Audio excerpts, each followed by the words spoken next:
Melanjutkan cerita pada episode sebelumnya, di mana Tapi Buong sekarat, dia ditikam oleh pria tidak dikenal yang hendak dia tolong. Kebaikan yang diberikan oleh Tapi Buong malah dibalas dengan pengkhianatan yang menyakitkan.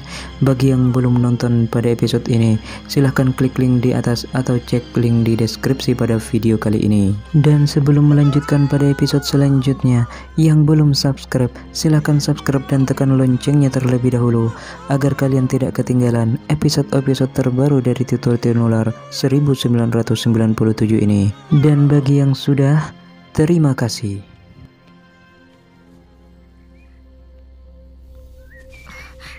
Kakak Mesin mau melanggar perintah guru untuk tidak melampiaskan dendam. Sebagai tabib, saya tidak akan melanggar perintah guru. Tetapi, sebagai seorang pendekar, saya tidak bisa membiarkan kejahatan telah mencelakakan guru.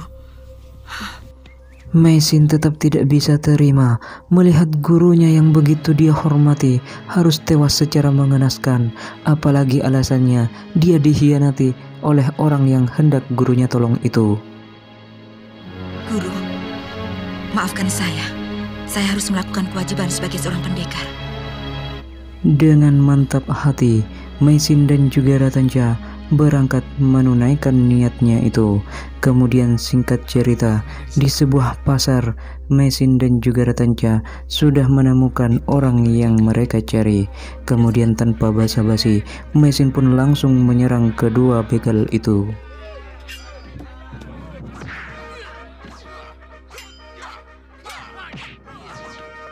Diceritakan, alasan kedua begal itu melakukan kejahatan kepada Tapi Buong karena mereka disuruh oleh salah seorang dukun yang ada di daerah sana. Dukun tersebut merasa cemburu karena pelanggan-pelanggannya pada lari kepada Tapi Buong karena obat-obatan yang dibuat oleh Tapi Buong lebih manjur dan juga lebih murah dibandingkan dengan dukun tersebut. Kedua orang itu telah membunuh guru saya, yaitu Tabib Wong Yin. Dia telah mengobati orang-orang sakit sampai ke pelosok-pelosok desa, bahkan ke puncak gunung. Kami malah sangat berterima kasih kepada Nyai. Dua orang itu adalah penjahat, sering memeras dan menganiaya penduduk yang tidak berdosa. Tapi sayang, guru saya telah tiada. Kalau Nyai bisa mengobati, saya meminta tolong. Anak saya sudah 3 hari sakit, badannya panas sekali.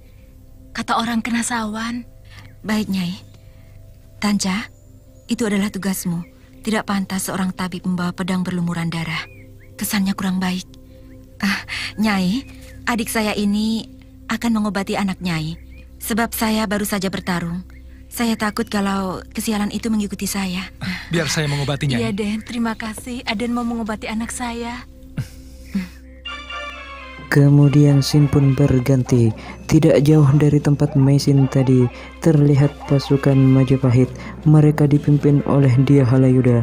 Mereka sedang melakukan perburuan menjangan di daerah tersebut. Dan tidak mereka sadari juga ada ular sendok yang juga berada di daerah sana. Hai kumpul, aku dipatuk ular. Aduh. Wah, ular sendok. Bahaya. Cepat ikat yang keras di atas lututnya dan segera cari dukun. Cepat cari dukun, cepat. Mungkin di desa terdekat. Dia Halayuda yang dipatuk ular, dia memerintahkan prajuritnya untuk mencari dukun di desa terdekat. Sedangkan di sisi lain, Ratanja yang sedang mengobati anak kecil yang juga berada di daerah itu juga kemudian bertemu dengan prajurit utusan dari Dia Halayuda itu. Kemudian prajurit itu mengantarkan Ratanja ke tempat Dia Halayuda berada. Mana dukunnya, Sembuyu? Ini Gusti. Kamu Sembuyu. Saya suruh kamu mencari dukun, bukan anak ingusan seperti itu. Kamu mau saya mati. Saya melihat sendiri, dia menyembuhkan anak kecil yang menderita sakit panas dingin. Kalau tidak diperlukan, saya mau pulang. Nanti dulu. Apakah kamu bisa mengobati? Saya baru saja dipatok ular sendok. Sebagaimana kita tahu, mulut Halayuda yang begitu pedas, dia hanya manis kepada orang yang bisa dia manfaatkan. Hampir saja Ratanca pergi meninggalkan dia Halayuda yang berlaku sombong itu. Kemudian Ratanca segera mengobati kaki dia Halayuda yang dipatok ular itu dengan obat-obatan yang dia miliki, dan dengan waktu yang sesaat dia Halayuda pun berhasil diselamatkan.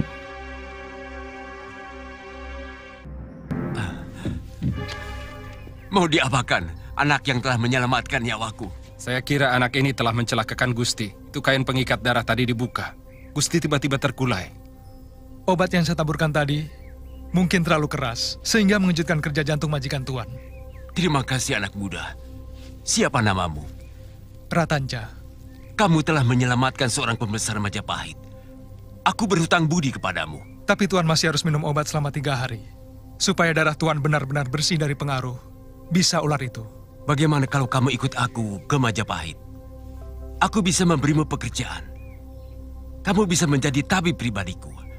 Atau mungkin bisa diangkat sebagai tabib istana. Kamu bersedia? Tidak usah terlalu banyak pertimbangan. Sana cepat minta izin kedua orang tuamu. Tapi saya sudah sebatang kara, Tuan. Nah, apalagi? Tidak sembarang orang bisa mendapat tawaran kerja di Kedaton. Boleh saya minta izin pada kakak saya dulu? Tapi rumah saya cukup jauh dari sini. Kamu pikir pantas seorang priagung menunggu orang desa macam kamu? Biarkan Tanca pergi berpamitan pada keluarganya. Kita bisa istirahat di sini sampai besok pagi. Pergi, Tanca. Terima kasih, Tuan.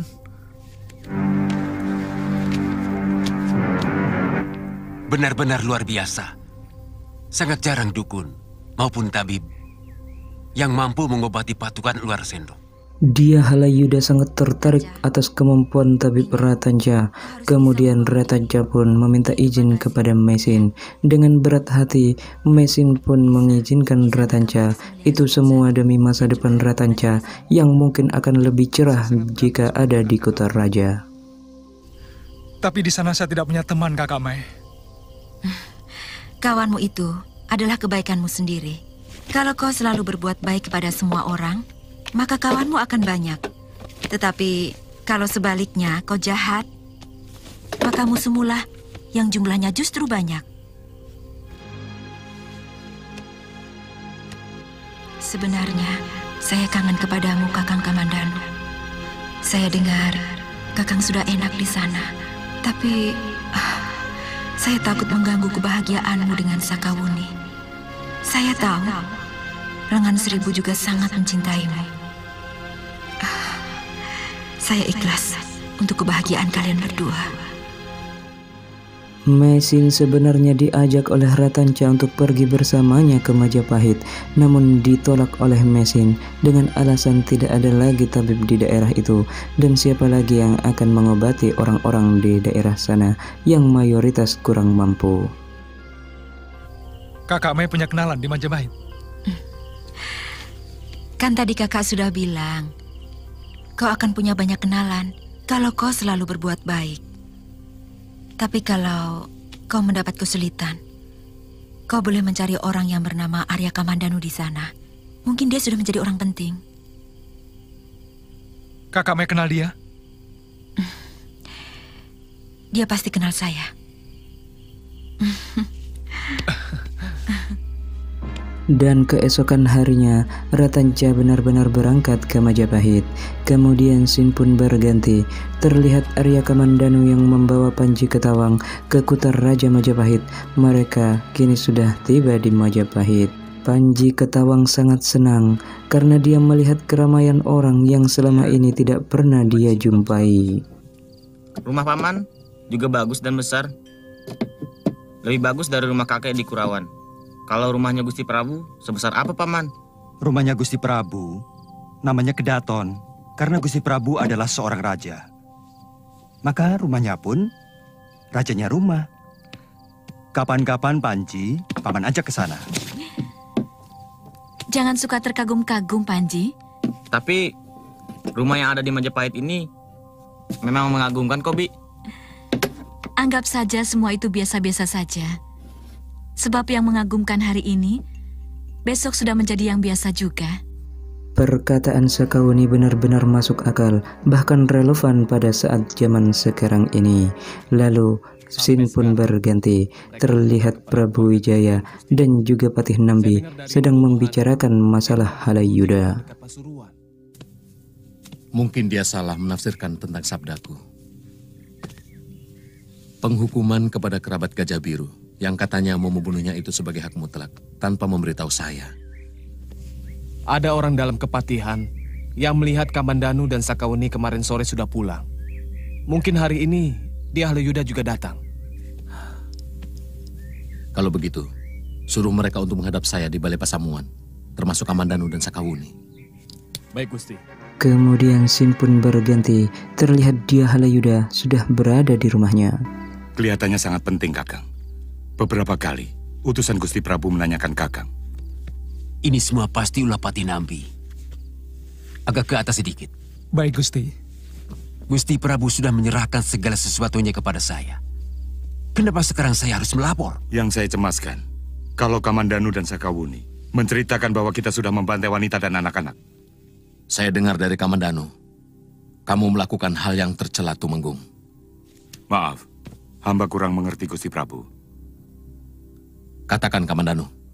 Seorang wanita tanpa senjata dan 3 orang anaknya yang masih kecil-kecil telah dibantai oleh tentara kita tanpa belas kasihan. Ampun, Gusti Prabu. Mungkin Kamandanu tidak tahu bahwa wanita itu adalah istri Gajah Biru dan 3 orang anaknya itu adalah anak Gajah Biru. Saya sangat tahu Tuan Halayuda. Artinya kamu pun tahu bahwa dia adalah pemberontak yang sedang menyiapkan untuk membunuh saya. Maaf, apa sudah dibuktikan bahwa orang yang mau membunuh Tuan adalah perintah dari istri Gajah Biru? Kenapa istri Gajah Biru ikut melarikan diri kalau memang tidak bersalah? Dugaan saya. Jangan menduga-duga. Usaha pembunuhan kepada saya adalah kenyataan, bukan dugaan. Apakah istri Gajah Biru dengan 3 orang anaknya yang mau membunuh Tuan? Siapapun bisa mengupah orang untuk melakukan pembunuhan. Dan menurut Undang-Undang Kutara Manawa, itu sama hukumnya dengan pembunuhnya sendiri. Kalau memang istri Gajah Biru mau membalas dendam, kenapa baru sekarang? Ingat peristiwa penumpasan Gajah Biru dan juga Paman Lembu Sora sudah berlangsung sangat lama, lebih dari 5 tahun. Keliru kalau hal itu kau tanyakan padaku, Kamandanu. Mestinya kamu tanyakan kepada perempuan itu. Kemudian, bagaimana dengan ketiga anaknya? Apakah mereka mengupah orang untuk membunuhmu? Tuan Nambi, tidak bijak sesama Nayaka. Tuan menyudutkan saya. Saya peringatkan Tumenggung bahwa tindakan pasukanmu dengan membantai 3 anak Gajah Biru adalah tindakan yang sangat tidak terpuji. Memalukan. Ini tidak boleh diulangi lagi. Mengerti? Maaf Tuan Patih, saya berjanji untuk lebih mengawasi dan memperingatkan bawahan saya. Sebenarnya, yang ingin saya serahkan kepada Halayuda adalah menghukum orang yang mau membunuhnya. Itu saja. Artinya, laporan tentang penangkapan ataupun penghukuman harus segera kamu laporkan kepadaku. Karena tentara yang membantumu adalah tentara Majapahit, bukan tentara pribadimu. Ampun Gusti Prabu. Saya mohon maaf atas kealpaan saya. Terus terang, rasa lega karena mampu menghancurkan musuh dalam selimut itu membuat saya agak lupa diri. Sehingga saya lupa melapor kepada Gusti. Dia Halayuda sangat pandai dalam memainkan kata hingga dia mampu menutupi kesalahannya dengan kata-kata yang manis di depan Gusti Sanggrama Wijaya. Semakin jelas siapa yang bermain. Nami benar-benar ingin menghabisi Tumenggung dengan memperalat Kamandanu. Itu kenapa Kamandanu diikutkan dalam pengejaran tempo hari. Tapi bagaimanapun, kita sudah melakukan kesalahan besar. Terutama pembunuhan terhadap 3 anak Gajah Biru. Sebenarnya terlalu mengada-ada. Dimanapun, dalam pertempuran ataupun penyergapan ke sarang musuh, kita tidak bisa menghindari kesalahan semacam itu. Dalam keadaan bertempur, seorang prajurit tidak akan mungkin memeriksa mereka itu membawa senjata ataupun tidak. Kita tidak bisa membenarkan sesuatu yang memang secara hukum tidak dibenarkan, Kakang. Sebagai prajurit, saya harus jujur mengakui itu sebagai kesalahan. Saya setuju dengan pendapatmu, Tumenggung. Tapi apa yang dilakukan oleh Nambi sudah terlalu mengada-ada. Saya sangsi. Apakah jabatanmu bisa dipertahankan? Apapun keputusan dari Patih Nambi, akan saya terima dengan tulus. selagi itu merupakan keputusan Gusti Prabu. Saya tidak akan membiarkan kedengkian merajalela di Majapahit. Saya akan membelamu mati-matian, Tumenggung. Saya sangat tahu kesetiaanmu pada negara. Kemudian scene pun berganti. Terlihat Dewi Sambi yang tengah hamil tua. Dia hendak pergi ke rumah gurunya untuk meminta pertolongan. Diceritakan, Dewi Upas atau guru dari Dewi Sambi sudah tidak menganggap Dewi Sambi sebagai muridnya lagi karena perbuatan Dewi Sambi dan juga Tong Bajil telah mempermalukannya di depan saudara-saudara perguruan dan juga di antara para pendekar lainnya. Selamat Sambi, bayimu laki-laki, ya. Anak kita selamat, Kakang. Lelaki. Saya akan besarkan dia.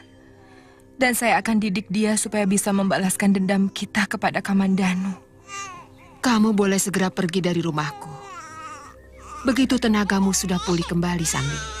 Tapi, bayi laki-laki ini harus tetap tinggal di sini sebagai gantimu. Tapi dia anak saya, Guru. Kenapa harus dipisahkan?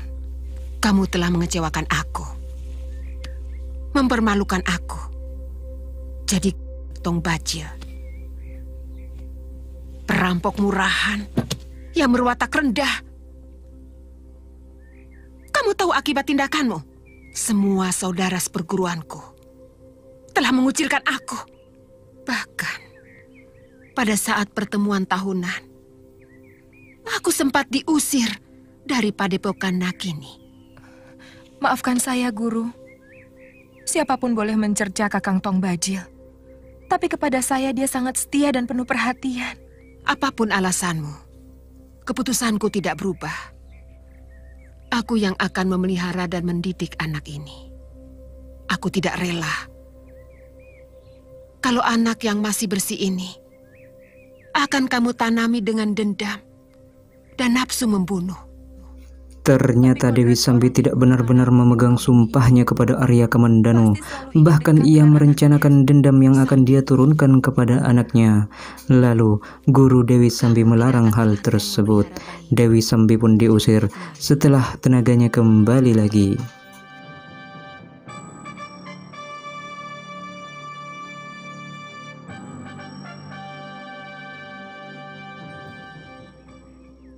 Dan singkat cerita, Dewi Sambi yang telah pulih dari sakitnya sehabis melahirkan, dia langsung melanjutkan perjalanannya ke Padepokan Tengger, yaitu padepokan di mana Tong Bajil belajar ilmu kanuragan. Lalu di jalan, Dewi Sambi bertemu dengan saudara-saudara seperguruan dari Tong Bajil, dan mereka berdua pun mengantarkan ke padepokan di mana Tong Bajil pernah belajar dulu. Mana Kakang Bajil? Kenapa tidak ikut? Kenapa Nini? Ini yang ingin saya sampaikan kepada semua saudara seperguruan Kakang Bajil, juga kepada Wong Agung, guru Kakang Bajil. Kakang Bajil dibunuh oleh Arya Kamandanu, seorang perwira Majapahit. Kita harus laporkan pada guru. Saya harus membuat perhitungan. Tong Bajil sudah lama tidak kuakui sebagai murid. Kelakuan buruknya telah merusak nama baik perguruan Tengger. Jadi aku tidak lagi punya urusan dengan dia. Tapi guru, bagaimanapun Kakang Bajil bekas murid guru. Sebagai saudara seperguruan, terus terang, saya tidak bisa terima dia dibantai oleh orang Majapahit itu. Jangan hanya bicarakan akibat Sudra Palong. Bicarakan juga sebabnya. Kenapa Tong Bajil dibunuh oleh orang Majapahit? Dan dia pasti jauh lebih tahu. Karena dia menjadi rampok, bukan? Itu tidak benar, Wong Agung. Kakang Bajil memimpin perlawanan kepada Majapahit. Karena sebelum Majapahit mengkhianati Kediri, Kakang Bajil adalah salah seorang punggawa Kediri yang terpercaya. Kamu pikir aku anak kecil yang hanya bermain di sekitar halaman rumah, Cahayu? Aku tahu Tong Bajil bersama kamu. Pada awalnya disewa Pati Gelang-Gelang untuk membuat kekacauan di perbatasan Singosari dan Gelang-Gelang. Kemudian kalian dijadikan pasukan liar yang ikut berperang melawan Singosari. Setelah menang, kalian diberi keleluasan untuk memeras rakyat dari beberapa daerah jajahan di Singosari. Dan begitu Gelang-Gelang atau Kediri berhasil dikalahkan Majapahit, kalian kembali menjadi rampok. Kau boleh membantah kalau ada yang salah. Malam ini, kau boleh menginap di dalam padepokan. Tapi besok pagi, harus segera pergi. Aku tidak mau padepokanku dikotori manusia berhati kotor. Mengerti, Nyi Sanak? Mengerti, Wong Agung. Dan perhatian untuk semua murid-murid Padepokan Tengger. Kularang keras siapapun untuk turun gunung dengan alasan apapun. Siapapun yang melanggar akan kuperlakukan sama seperti Tong Bajil. Wong Agung tampaknya memang bukan orang sembarangan. Dengan tapa berata yang rutin, semedi yang rutin, dia bisa tahu maksud seseorang datang kepadanya dan tahu seseorang sedang berbohong ataupun tidak. Namun, Dewi Sambi pergi ke sana ternyata membuahkan hasil. Ada dua orang saudara seperguruan Empu Tong Bajil yang memilih untuk memihak dan mengikuti Dewi Sambi. Kemudian, mereka bertiga pun meninggalkan Padepokan Tengger.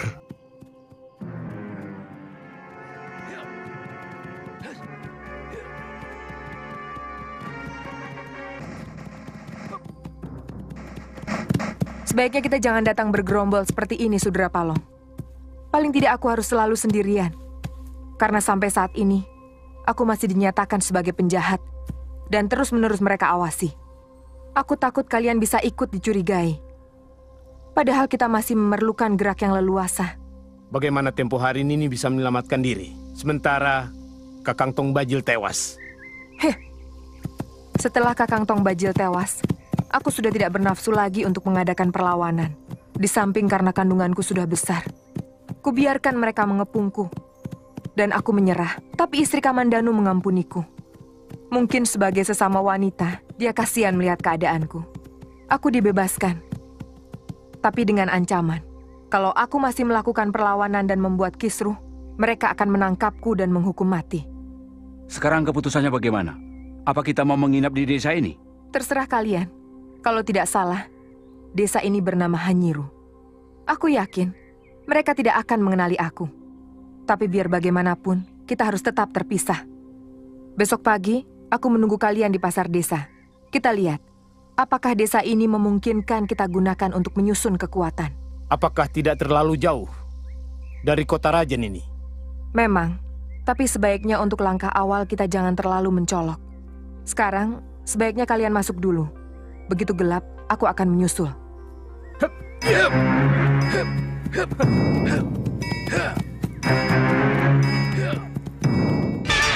Dan bersambung, saksikan kelanjutan kisah Tutur Tinular Arya Kamandanu di channel kesayangan kalian, Herman Studio. Terima kasih sudah nonton, jangan lupa like, komen, dan subscribe. Sampai jumpa di video selanjutnya.